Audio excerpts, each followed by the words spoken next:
Welcome to a very special Coworking. I'm your host, Fanny, and this is my guest, Stacey. Maybe you want to briefly introduce your space, where you're based in, and Yeah, sure. So I'm Stacey Sheppard and I run a co-working space in rural Devon in the UK in Totnes. And it's called The Tribe and it's for female entrepreneurs. thank you. So, Stacey and I met on an app specific for podcasting, and I was very happy to find people about co-working because most people apparently on podcasts are about, we were talking business and self-development, and in the US. So the US is pretty big, and we're two European girls, so it's good. And so we're here to talk about how a co-working can be made special, and how you, Stacey, made your space special. Because we talked about it before. It's a very, very, very small space. It's tiny. So how Yeah. small is it, and why is that?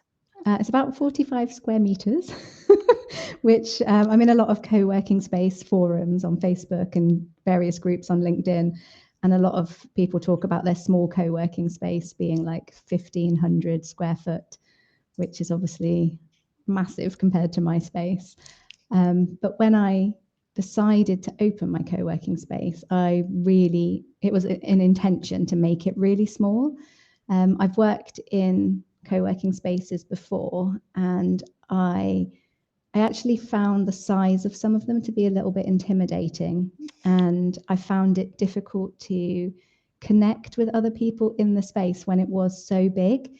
It was a Mhm. bit like walking into a really empty bus, and if you see one person sitting in a open area of the bus, you don't go and sit right next to them. You have to sit at like a Actually, it has space happened to really. me. It Oh was no, very weird experience. I very was like, weird. Yeah.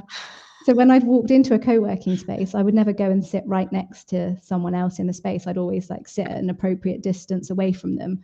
Um, and then I found it really difficult to start those conversations naturally and organically and to make those connections. And I found myself to feel a little bit more lonely than I felt when I was working from home because there were all these people around me that I could connect with, but I just wasn't able to make that initial step to actually approach them and start those conversations.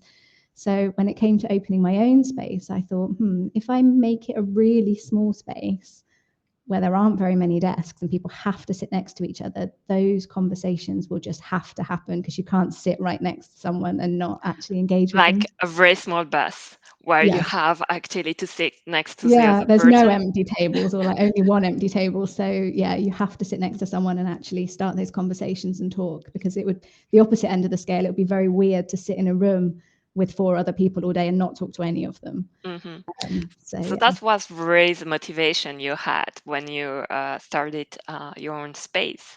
But having the motivation and actually doing it are two completely separate things. What was the trigger Yeah. that made you actually start? So I learned about co-working, I think it must have been back Mm, in 2009. And as soon as I heard about it, I thought, this is the future of work. It just blew my mind that we could work in this way. Then I obviously tried it, got a bit disappointed with it, and forgot about it for mm, a few years. And I'd always wanted working for myself. I wanted to work for myself, and I'd spent ages being employed. And I was going to be made redundant actually, which was the catalyst to working for myself. And I was so excited because I thought this had been the dream for so many years, was to work from home alone, no office politics, no annoying colleagues, just is me. that something that was during the lockdowns as well, or was So it this happened before? slightly before lockdown. So this happened in just at the end of 2018. And I'd been working for myself at home for about 9 months. So I've got another job as well as running my co-working space. I'm Hmm. an interior design writer and blogger. Ooh. And so I dreamt of doing this at home alone. And very quickly, I think it only took about 6 to 8 months before I realized that, wow, this is really lonely. And I was doing the school run, just, having a quick hello to other mums in the playground, going home, working, doing the school run again, coming home. and not really having any of those creative conversations that I used to have, not having any interaction with anyone other than emails. And I quickly realized, like so many of us did in the pandemic, realized that working from home can be isolating. Oh, totally. I think that anybody during the pandemic or before, when they started doing working remotely, maybe it was something they really wanted. Before the pandemic, it was because you wanted it, because there Yeah, was no other people. They didn't know what remote work was. yeah, So it was because you really wanted it. So you were very happy, just like you said, to be at home, to not have the commute anymore. I can yeah, sleep longer, things like that. And yeah. then, like, as you said, as the months passes, you see that something might be missing.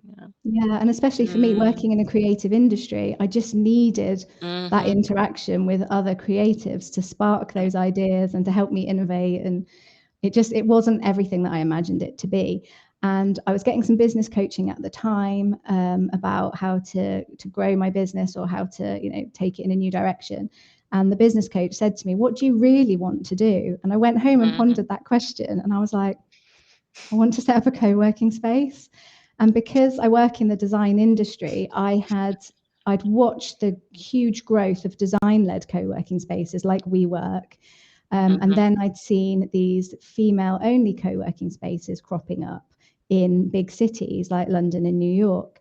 And when I saw that, something really hit home. And I just thought I would love to work in a space like that. But living here in rural Devon, there's not going to be anything like that for female entrepreneurs. Like, that's something that you're only going Tell to me, find in big cities. how do you know about how many habitants there are in rural Devon?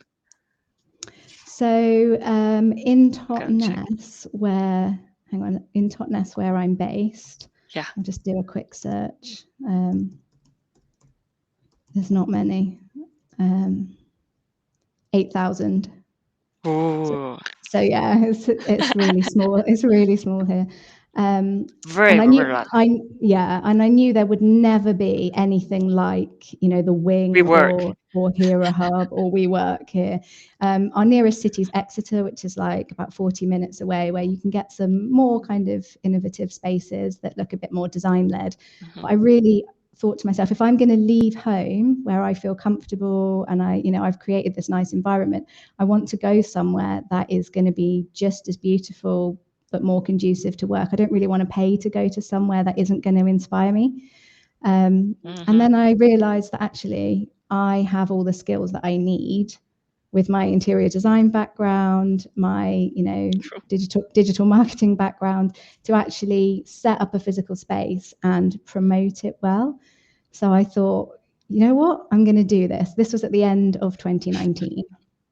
So 4 months later, I had opened the space and it was going great until Oh, fantastic. pandemic. And then 2 months we'd been opened and we had to shut down. But part of the reason why I wanted to make it for female entrepreneurs was because one of the big banks here in the UK, NatWest, had been commissioned by the government to do a study into female entrepreneurship, and they had identified barriers that female entrepreneurs face in business that male entrepreneurs perhaps don't suffer to the same extent. And I knew this from my own lived experience. It was true for me. And I was seeing a lot of female entrepreneurs when I was doing the school run. I realized that Mhm. actually, hang on, all of these amazing women are out there running their own businesses. I wonder if they feel, Mompreneurs. yeah, I wonder if they feel the same way that I do and have the same obstacles that I do. And I started Mhm, talking to them and realized that, yes, this is a universal thing that we're all feeling. And one of my sort of key skills that I've always felt mhm. that I excel at is getting the right people in the room. So at that moment, I thought, right, I need a room. I need a room, a little room, a And put small the room where people I can bring there. us together. Yeah. Mhm, And it was interesting to look at those obstacles, actually, which were things like lack of relatable role models, sponsors, and mentors, like just not knowing any other female entrepreneurs. mhm, Obviously, child caring responsibilities is a big one. Um, Increased awareness of risk. So, as women, in business, not always willing to take the necessary risks, or we just weigh it up a lot more. mhm. Um, And another one was a lack of awareness of finance and funding.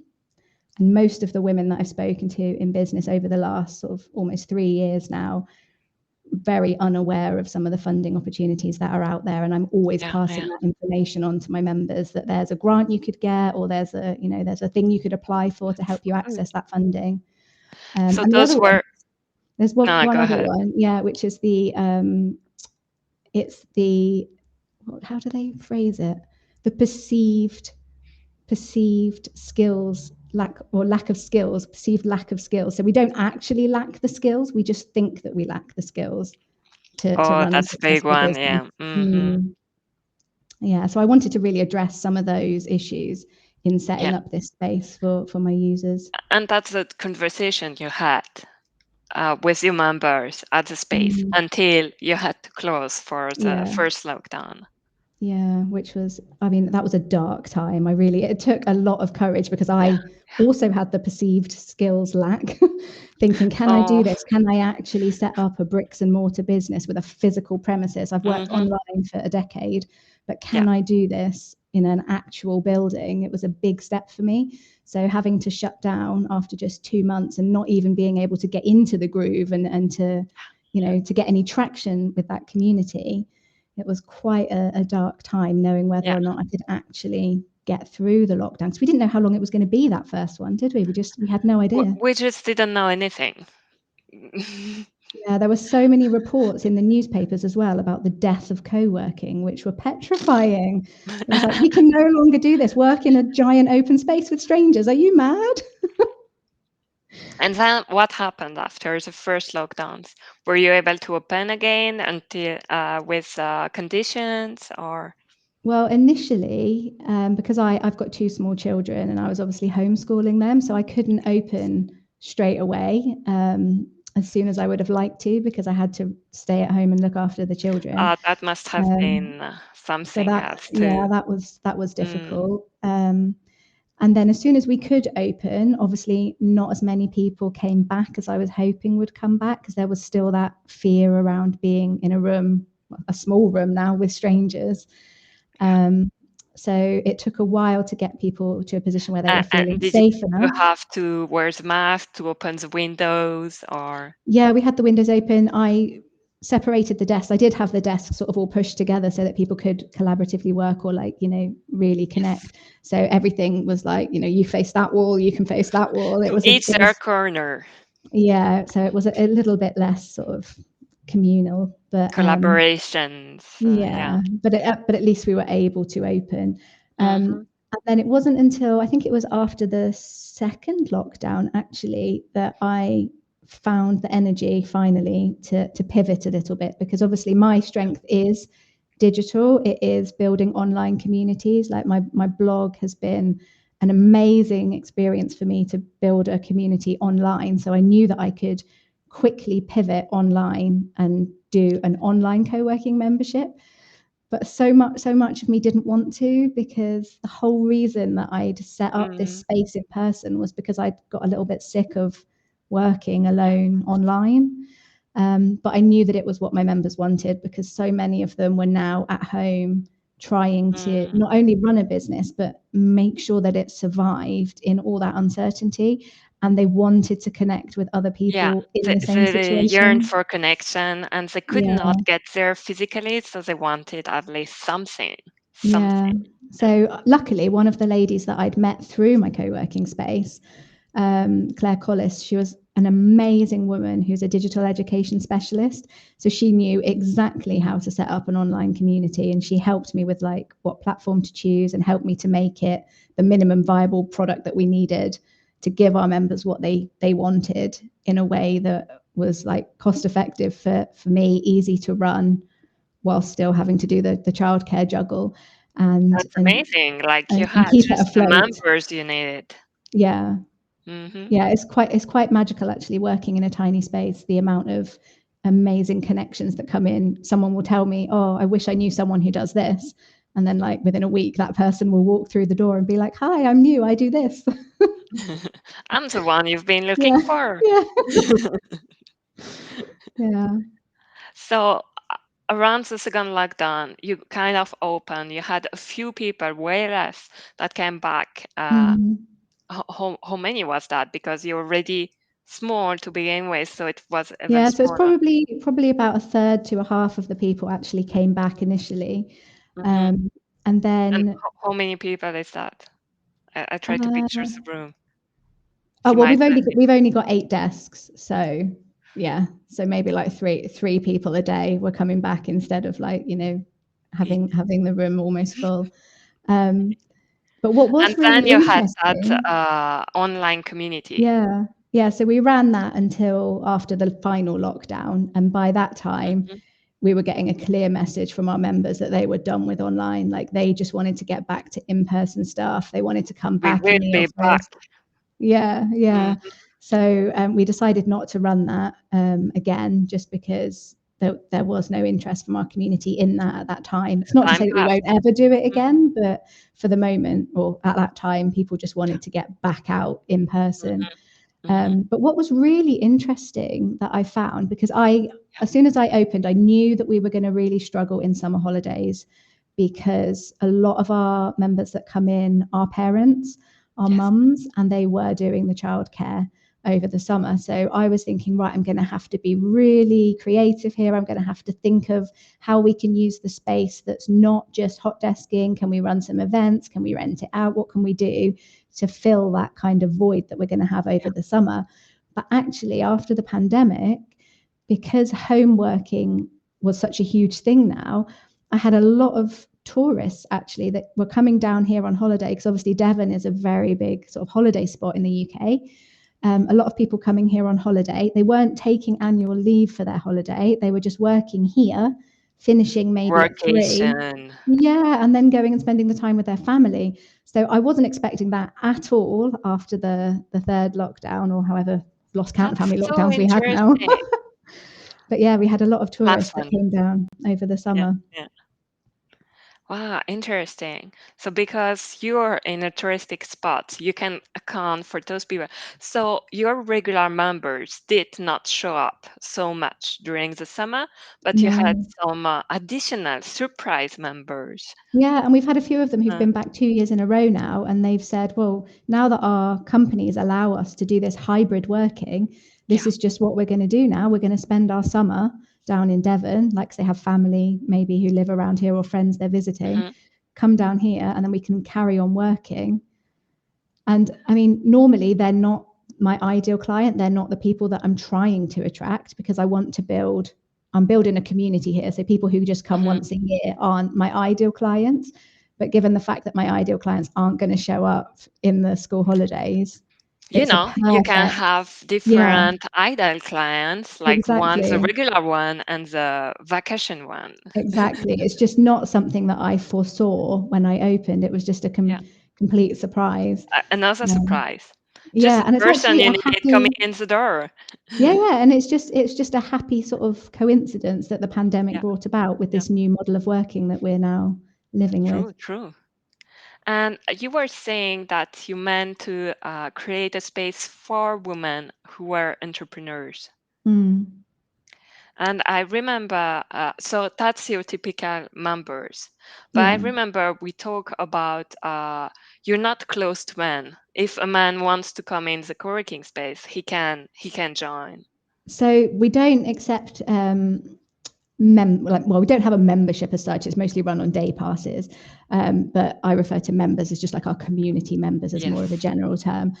So I'm not trying to attract men to come into the co-working space, because what we're trying to do is specifically Hmm. aimed to help women overcome those barriers that have been Hmm. identified. Yes. But I'm not trying to, exclude anybody at all. So we have had men coming in working here, but what I've found is that the men that ask me if they can come and work here, they are looking for a desk, and that's it. They just want somewhere to work for the day. They're not interested in being part of our community, helping us solve our issues or overcome any of those barriers. So they're not my ideal clients. Hmm. But like I say, I'm not trying to exclude anyone, but we're not trying to offer services that, that men that are aimed at men, if Targeting you a like. man. Like Yeah, you have your ideal clients and they're female entrepreneurs and moms, if I understand well. yeah, yeah. And we've also got now a lot of employees that come and work here because they are working from home most of the time now. So Yeah. more and more, I'm being contacted by women who are saying to me, look, I'm not an entrepreneur. I'm actually Hmm. employed in this organization, but I work from home, and only go into the office one day a Hmm. month, and I'm really lonely. Can you help me? So yeah, we're not close to employees either. Hmm. Hmm. And when you have those different type of people coming in, is it the same energy? Are they the same conversation you're having, or does it change the atmosphere? When we've had men in the space, it has definitely changed the atmosphere. Mm. I think what I wanted to do by opening this space was to really Yes. create a safe environment for women to discuss the obstacles that they have, like what are Yes. they struggling with in their business. And I've definitely felt that those conversations are a lot less prominent when we have men in the room. And I think women are just a little bit less likely to open up and be vulnerable Mm. with their business struggles when there are men in the room, and it doesn't feel like they're able to have those same conversations. And I'm not saying that's like Interesting. the fault of the men, it's just it just changes something in the Yeah, room. It it's a just different dynamic. it Yes. is, yeah, yeah, yeah. But I think those Hmm. conversations are really important, and I think Yeah. you don't have those conversations when you're working for yourself by yourself at home, no matter how many other female entrepreneurs that I don't know, it just feels like you need a container to have those conversations and to admit that you're feeling that way or that you're struggling with that There are things obstacle. that happen when you face to face physically, Yeah, that don't happen. Like I love talking with you right now. It's really great, and I'm very grateful and really happy for this. But I know it is different if we're face to face and in a room, every day or every other day, and we can just chit chat and sometimes yeah, just something, get to the surface which yeah. you did not plan, but and it leads to something else, and yeah. Yeah, absolutely. It might just Mm. be that, you're sitting in a co-working space together and you get an email, and it might be, I don't know, you're trying to negotiate something with a client and you're Hmm. really struggling with it. And if there's someone sitting right there, you could just say, oh, this is annoying. I'm really struggling with this. And then the other person might be like, oh, I have this problem too, but I've found that if I use different language or if I try to adjust the tone of my voice in my emails, those kind of conversations, Yeah. that it might be something that the majority of us suffer with. But when you're at home alone, you're not going to email a friend and have that discussion or phone that friend or WhatsApp that friend necessarily. But if it's happening right now, you might, Yeah. open up to the person sitting next to you, and then they can help you in that way. That's great, that's great. And so you are 8 still now. It's the same Yeah. number as you started. Do you Yeah. plan to increase or to do another space, or Yeah, initially I wanted to get a bigger space, but all the worries really? that I had about Mm. getting a bigger space initially are still there. And I think it would massively change the dynamic. I think a lot of the people who come here like the fact that it's so small. They like the fact that they can so easily meet people, connect with people. So many of them have collaborated with each other. And I think a lot of that is down to the small size of the space. So if I was going to get a bigger space, I think a lot of that might I'd have to work really hard to retain that. It would Mm. be different. Um, but what I would really like to do is have more spaces around the UK, particularly in rural areas that are tiny, because I think, I don't know, women just seem to feel safe coming into these tiny spaces that are designed Yeah, with yeah. them in mind. I've spoken to so many women about the organizations that are available out there offering free training with this, free advice on that. You Mhm. can get one-to-one help with this, expert access here. And they don't know about half of what's available to them. And Wow. they're not going to, the business meetings or the business presentations that are out there and available to them. And I Yeah. just think there's something about feeling whether or not we belong there, or I don't know. It's just there's something very different about going to a space you know that you're meant to be in, rather than a Yeah. space where you feel like maybe you don't belong here. And it sounds it's very nuanced because you're already saying you're 8 and it works perfectly. If you were 16 or something like that, it would be a different energy, a different Yeah. atmosphere. So, I think you could totally make it work. There's definitely bigger co-working spaces out there that are making it work, and I think the design of the space mm, has to work really hard for you. So I think if I was going to go for a bigger space, I would definitely really focus on maybe carving up some of those spaces to force that intimacy a little bit more and to make those connections a little bit easier, I think. what I'm thinking is that there might be a demand for very small spaces. Yeah, Just people who wants to be in the rooms, they know they're gonna be 8 and that's it. yeah, yeah. And I think it's worked really well for my community. I think for women in particular, it just feels very safe. It feels very Yeah. homely. It doesn't feel threatening at all. And yeah, it's worked well so far. That sounds awesome. That sounds awesome. Is there anything you would like to add to our conversation? Um, no, I think co-working's got a really, really bright future. And I think now that we've come out of this pandemic, we've got a real opportunity to adjust our approach. And as long as we can keep pace with what workers are wanting now and the way that the world of work is changing, the way that this hybrid model is developing, I think there's such an opportunity for us here to capitalize on this and to make, workplaces so much more appealing. And we've got a real, opportunity to compete with the corporate offices. So I think it's a really exciting time for co-working. Yeah, yeah, yeah. I just check the comments a second, and this one from Ricard saying that it's something to think about for bigger spaces too. Mm. So there's surely a space for everyone, like a There demand is, for everyone, absolutely. and Yeah, lessons to be taken from smaller spaces and from bigger spaces too. absolutely. Okay, awesome. If we want to know more about the tribe and want to keep up with you, where can we find you? So mostly I'll be hanging out on Instagram, and the Instagram handle is at the tribe coworks. Yeah, we'll put that in the comment after so they can check that out.